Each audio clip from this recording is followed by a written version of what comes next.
प्यारे दोस्तों, यह डिक्टेशन 400 शब्द की 80 शब्द प्रति मिनट की गति से 5 मिनट में बोली जाएगी। रेडी, स्टार्ट करते ही डिक्टेशन शुरू हो जाएगी। Ready, start.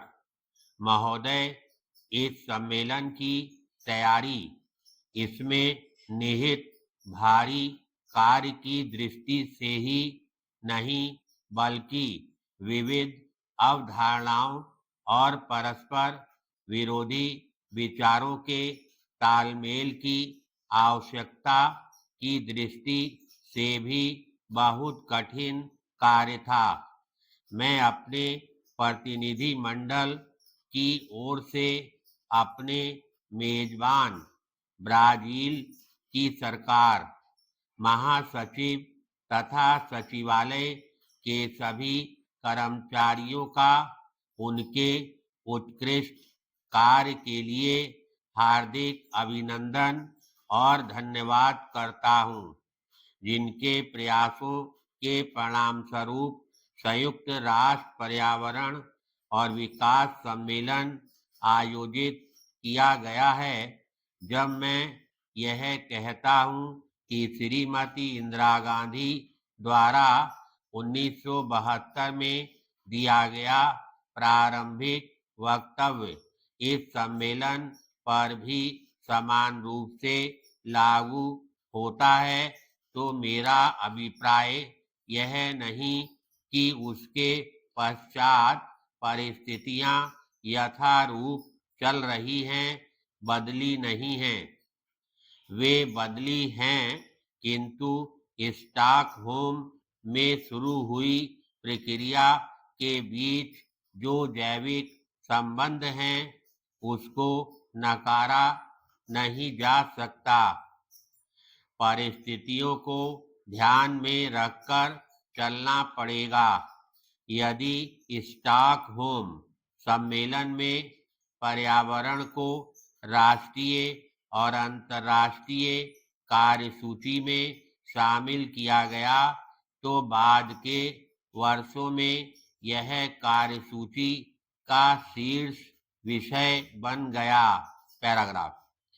स्टॉकहोम सम्मेलन और रियो सम्मेलन के बीच मानव अर्थव्यवस्था के बढ़े हुए पैमाने का और उत्पादक गतिविधियों का वायुमंडल के पारिस्थितिकी स्वास्थ्य पर अत्यधिक प्रतिकूल प्रभाव पड़ा है। उत्तर में संसाधन गहन, कभी कभी अंधाधुंध आर्थिक विकास का विश्व पर्यावरण पर प्रतिकूल प्रभाव पड़ा है, जबकि दक्षिण में अत्यधिक गरीबी के दबाव और 3 बिलियन लोगों के वंचित हो जाने के कारण पर्यावरण पर दबाव अत्यधिक तेज हुआ है। पिछले 2 दशकों के दौरान मुख्यतः परिवर्तन यह हुआ है कि मानव गतिविधियों और सार्वभौमिकृत अर्थव्यवस्था द्वारा उत्पन्न पर्यावरणीय संबंधों के प्रभाव से हमारी परस्पर निर्भरता के बारे में हमारी सूझबूझ और जागरूकता में वृद्धि हुई है। पैराग्राफ। भारत में औपचारिक पर्यावरणीय योजना 1972 में श्रीमती इंदिरा गांधी द्वारा शुरू की गई थी। हमारा नीतिगत ढांचा हमारे विस्तृत संस्थागत, कानूनी और क्षमता निर्माण कार्यों में प्रतिबिंबित होता है।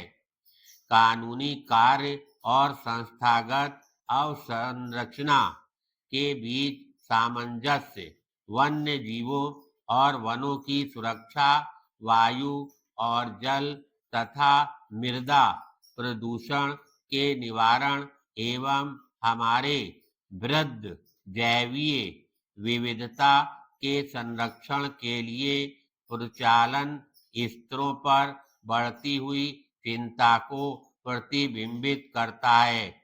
विकास आयोजन में पर्यावरणीय अवधारणाओं को शामिल करने का भारत का अनुभव अंतर्राष्ट्रीय महत्व का है। हम समस्त विश्व को प्रदूषण रहित बनाना चाहते हैं। धन्यवाद।